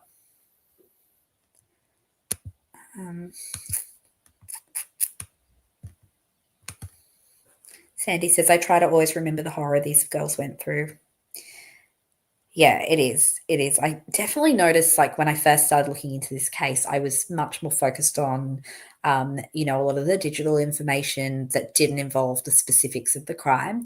And I was focused a lot on Rick and, working towards advocating for Rick as I felt he wasn't guilty.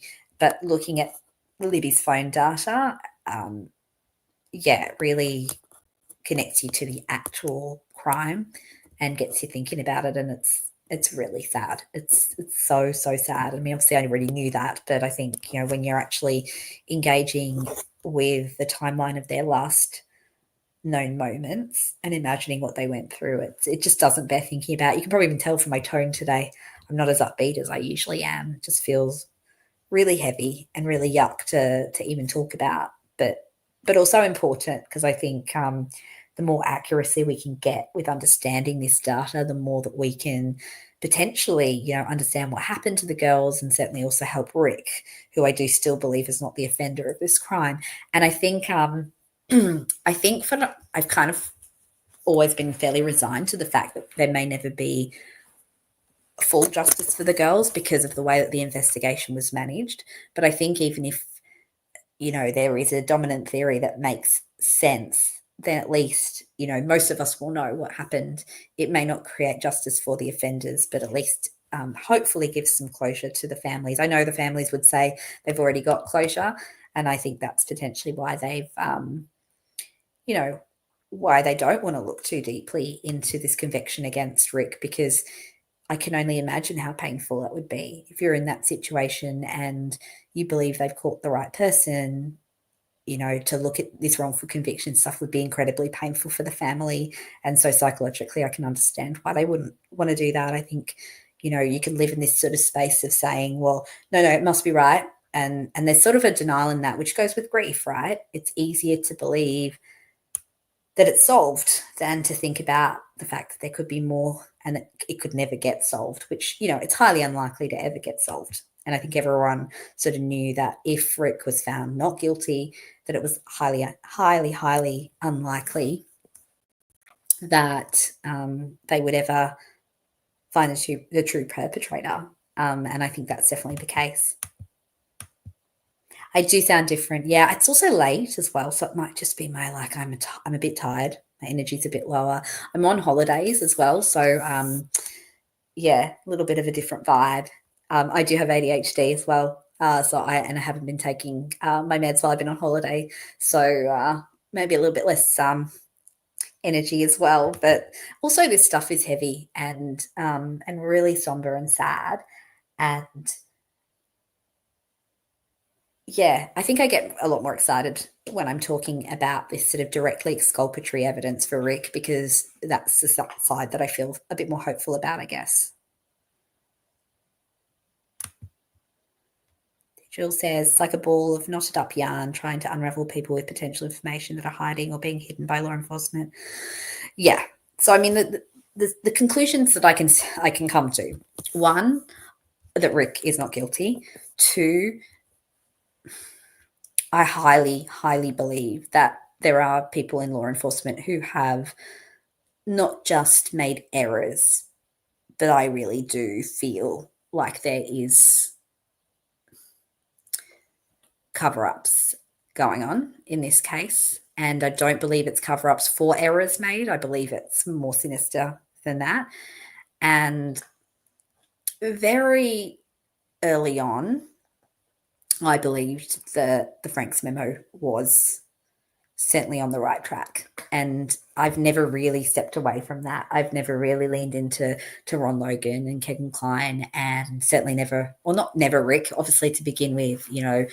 Before I had seen all of the evidence, I gave that a go, of course, because he was on trial and he was convicted. But I mostly was on the fence and then very much leaned towards not guilty. but I've never really thought that there's anybody else. I just always go back to at least some of the people in the Franks memo. Sarah, you said sometimes we shouldn't assign to conspiracy what could. Yeah, no, not in this case though. Sarah, it goes beyond incompetence. It really does. I think incompetence, yes, would explain, accidentally doing one or two things wrong. But when you look at the lost tip stuff, and you look at the recorded over interviews, and you look at potentially the planting or suggestibility of things to Rick, like it's just there's too much. There's just too much stuff here. Yeah, I think sorry, you're very much like I may have been initially. Like I was very much like I'd go back and forth quite a bit in the early days. And then it was around, I think it was around April of this year. I had wanted to believe Rick was innocent. I've always said this. I just had this, and that was more the sort of intuitive vibe aspect. But I really needed to get my head around all of this evidence to feel sure of it. And once I did, particularly the timeline and the Hoosier Harvester footage, once I got my head around that, because I already knew that the tool mark stuff was probably not super genuine, that was when I really leaned heavily the other way. And the psych evidence was always in favor of Rick being innocent as well. But once I was able to get the timeline, the Hoosier Harvester footage in line with, a way that I could see it was not inculpatory, was when I really leaned towards the advocacy for Rick. And then since then, just the more that we uncover, the more that I have no doubt. But all I continue to do is have more and more doubt about the investigation. And I'm not a conspiracy theorist. Initially I was like, oh, why is everything a conspiracy? I'm sure it's not. But in this case, I do believe there is a conspiracy element to it. But as I say all the time, I don't think everything's a conspiracy. And so I guess to close up this issue around the phone, I don't believe the phone is a conspiracy. I don't believe the phone has been tampered with. I don't believe that the phone has been moved. I don't believe that the phone holds a key. I do believe it holds a key in terms of understanding the timeline and potentially exculpatory information for Rick, as in, the creek issue that we've talked about. But I don't believe that the phone has been messed around with. It took me a while to understand the deleted Snapchat, but I think, it makes enough sense now for me to be like, it's not that essential when it comes to, I don't know if essential is even the word, but yeah, I just don't think that the phone is the conspiratorial part.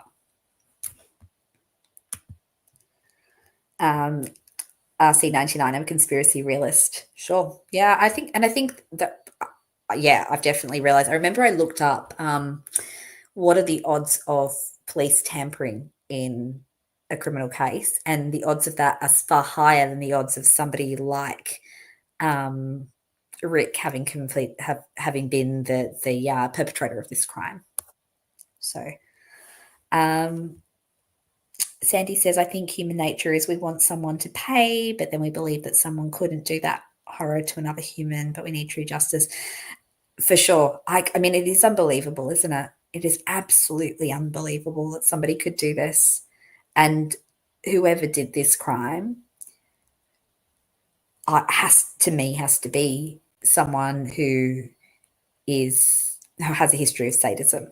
And it is not a man who spent his whole life depressed and anxious and had no criminal history or aggressive tendencies. This is somebody who I think would scare people. And we know that there are people like that who have been linked to this case, people who many tips were called in about, who scared people, who scare me. And I look at videos of certain people. I'm sorry, it's incredibly scary. It's scary when somebody puts a video up laughing that people think they're bridge guy and thinks that's funny.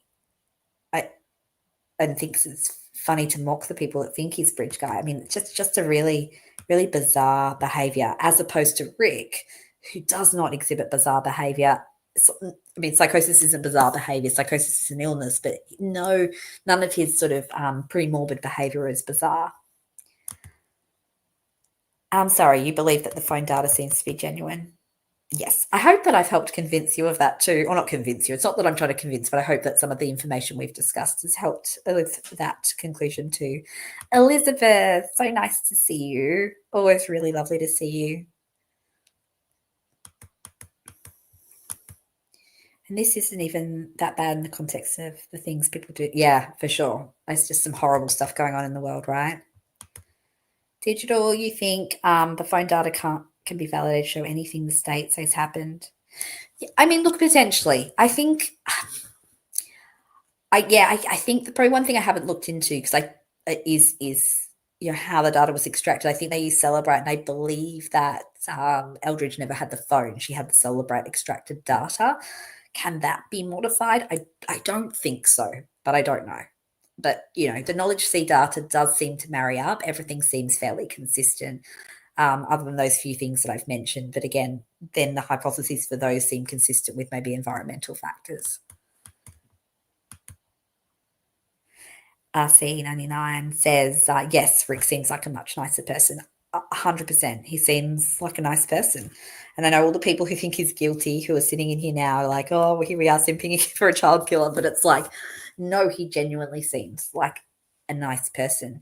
And when McClelland, I'm going to do a video soon debunking the state's argument in full. And I was reading McClelland's closing argument. And he's talking about Rick getting angry in the interviews and how he gets angrier and angrier. And I'm like, if that's the angriest he gets, like that's so tame. Most of us have watched interrogation videos and we've seen just how irate and angry and hysterical people get. And I think Rick is composed, and not composed in a weird sort of psychopathic way, but composed in a way where he just doesn't want to be inflammatory of people. So I don't think to me, he doesn't come across as an angry person.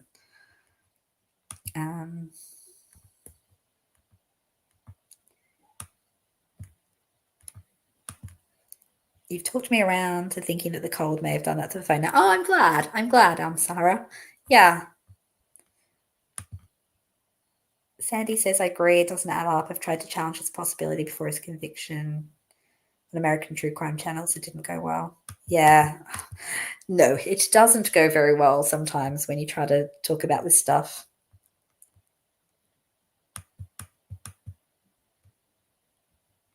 And sorry, you're saying Holman. Yeah, Holman is a worry, isn't he? I always think the man who shoots a snake. Now, again, I don't know. I've never shot anything, but shooting a snake, yeah, doesn't sound like something I would do. Or, well, I wouldn't shoot anything, guys, just for the record. Oh, okay. So the interview footage made you lean back to guilt. That was the opposite for me. I'm sorry. Once I saw the interviews, I was like, this guy's not guilty. He really, really just he reminds me, I often say this, he reminds me very much of my personality. And I was thinking that's how I would respond probably in an interview. I'd probably be a little bit more anxious, just because I'm probably more of a I'm not very good at hiding my anxiety. I think that Rick's a little bit better at it than I am. Oh yes, RC99. I'm thinking like Back to the Future-esque. Yes, 100%. Yeah, I'm sorry. It's interesting because we've got part 2 of the psych panel coming up, which I've been promising for weeks. I just haven't edited it yet, and they're very long. And we all talk about that moment when Kathy comes in. I showed the other 2 psychs who are not as invested in this case. They don't know much about the case, that moment. And yeah, we don't really, like initially, yes, it seems on the surface a little bit like, he's lied to her about the movements that day. But I don't believe that. I believe, first of all, you don't grill your husband of decades about exactly what he did on a trail the day the murder occurred, because you don't really feel you need to, because you don't doubt them. So I think that the not knowing he was on the bridge is more that. And also I think Rick didn't usually cross the bridge, and so I think that we're thinking about like Kathy probably just didn't like him crossing the bridge, or didn't think he crossed the bridge, so the trestle isn't really crossing the bridge. Things like that. Yeah. Oh, okay, you're not talking about that part. Oh, yeah, okay, interesting. Well, let me know what you're talking about in terms of, like, when Kathy walks in. I'm happy to have a chat about that. Um, Sandy says, "I don't know this person, but there's not evidence." Yeah, the evidence is terrible in and of itself, for sure.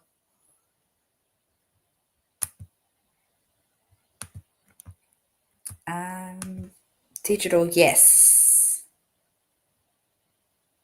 Yeah, I mean, they had messed with Kathy so badly at that point. So anything, um, everything was kind of going around her mind and she was freaking out, of course. But, we can see, obviously, since then, she's had time to think about it and understand it, and she stuck steadfastly beside Rick and still does to this day. So, yeah, I think that was just more her own stress reaction in that moment, which anyone has. I mean, any of us who've ever been in any sort of stressful situation, not necessarily that sort of situation, you panic and you start to go, "What's happened? What's going on? I don't understand."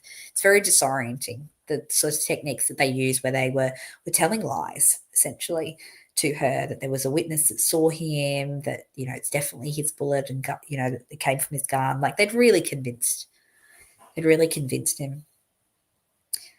Okay, guys, my energy's a little bit low tonight, so I hope that was still useful. I had so much that I wanted to talk about over the last week, and I just feel like it just keeps bubbling up really quickly, and I'm not sure that I'm able to organize it in time. It's very, very technical, and it's not my technical expertise. So I probably feel a bit less confident talking about it too, particularly knowing, like I said, that it's not the most popular opinion in either camp. The people who believe Rick's guilty don't want to hear from the people who don't believe he's guilty, and the people who believe Rick is not guilty can be very, very married to their theories that they already have. And so listening to my content can be jarring, and has been, I think, because I do tend to buck the trend, not to be deliberately obtuse or different, but because I do see things sometimes a bit differently to others. And maybe that's because I come in with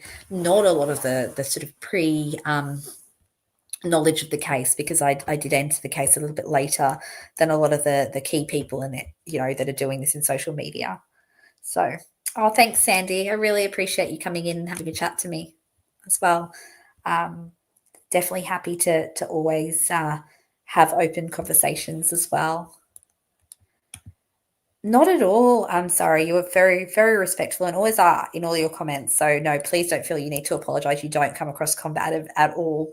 Um, I have no issue at all with people querying, questioning, debating these things. I mean, that's how we grow our understanding. I still have lots of gaps and holes. Like, even as I was going through the phone stuff today, I was like, I'd really kind of got it all quite straight in my head, but as I'm looking at it again, I'm like, wait a minute, what's that again? And what's that? And it's like every day there's more questions. So I think asking questions of each other and, yeah, being open-minded, I think, is so, so key, because that is one of the things that I've struggled with, I think, in this space. There's dominant narratives, and people sometimes just want to hear what they already believe, or they only want to trust certain sources of information, and people have earned their trust, and I totally get that. But I think the more voices, the more opinions we have, the more likely it is that we can have a much more clear understanding of this case.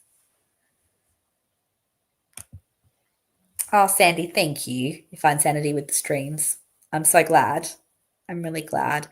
I always try to talk from a space of logic and reason and emotional intelligence, as well as logical intelligence, because emotion does play a part. That's context. So I kind of try to add that layer in, and I also try to create a community where people can discuss their views and not feel like they're going to get attacked. So as long as we're respectful and kind to each other, we're allowed to believe whatever we want to. I have no problem with people believing differently to me. I'll keep trying to convince you in a kind way, but that said, I probably wouldn't even do that. Like, if you don't want to be convinced, that's totally fine too. But usually, if you're joining the chat, you probably want to understand what's going on and what I'm talking about, or engage with it, I suppose. So I'll continue to engage, but Yeah, I need to try and really get my head around this KnowledgeC data now as a whole, because I feel like I've chopped away at little parts of it. And my theories evolved. Even like I said today, it was literally this afternoon that I was like, wait a minute, they didn't cross the creek. Because I'd heard some of the other creators saying, oh, they didn't cross the creek. I'm like, no, but they did, because the phone definitely shows the cold issue that we've been talking about the last week. And then I was like, so how could they not have crossed the creek? Or how could they have crossed the creek in a different way? And that was when this popped up, and I was like, wait a minute, there's no discussion of them looking at, luminol testing on the other side of the creek, as far as I'm aware. Is that where there was more significant blood? What else could be going on? Thank you, everybody. You guys are lovely. Elizabeth, thank you. You're lovely, and I always love seeing your face in here. And Sandy, thank you so much as well. Thanks always for making the chat really safe, guys. None of my mods are here at this time because it's the worst time for them, but it's just been a lovely chat. So super love seeing all of you guys in here. I see 99 most direct route to Ron Logan's. Yeah. I mean, and it's so close to the cemetery, isn't it, guys? Like, I mean, I didn't realize until I went on Google Earth just how close it is to the cemetery. So I really feel there was one person that came from that way. There's one person that's Bridge Guy.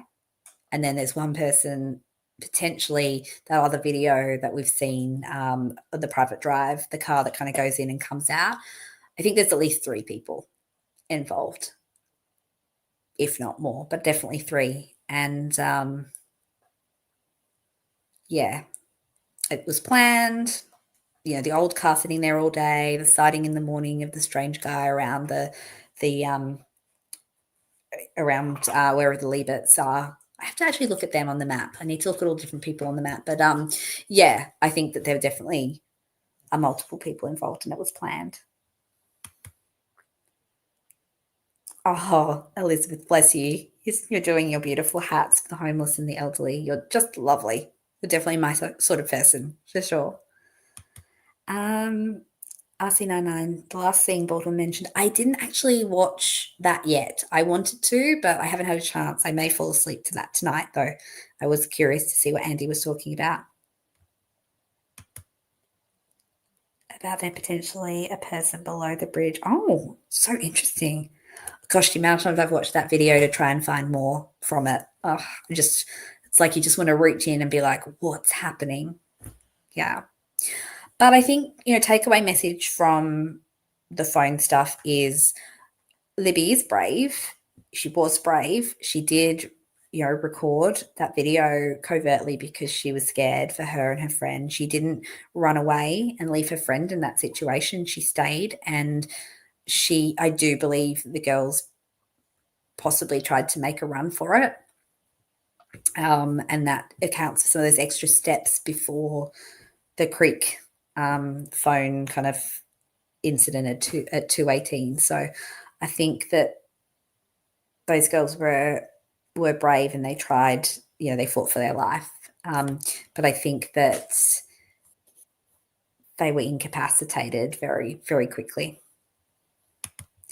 So in a few frames, as she sweeps the camera around, it's actually quite plausible. I'll have to have another look.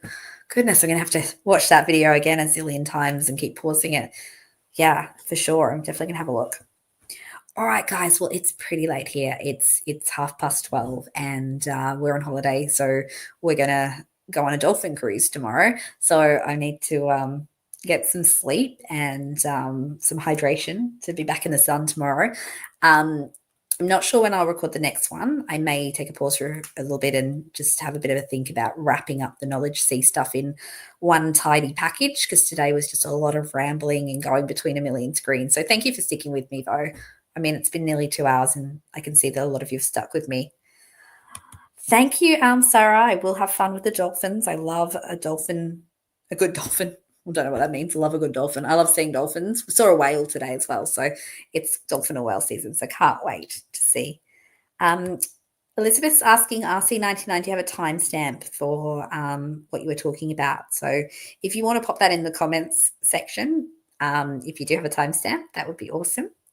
Thank you, Sandy. I will enjoy my time, and you're very welcome. Thank you for making the space great and safe too. And we'll all talk soon. Oh, RC99 is asking Elizabeth, is it for the YouTube or the BEG video? I'll hold the chat open for a couple more seconds to see if you guys can figure that out. But for everybody else, have a lovely day or night wherever you are, and I will see you soon. And if I see dolphins, I will put a dolphin short up for you guys. If anyone's watched my famous kangaroo one where I thought a tree stump was a kangaroo, let's hope we don't do something similarly silly with the dolphins tomorrow. I will have my kids with me, though. They have much better eyesight and sense than I do, so they'll tell us if we saw a dolphin. All right, take care, guys. Love and light to everybody.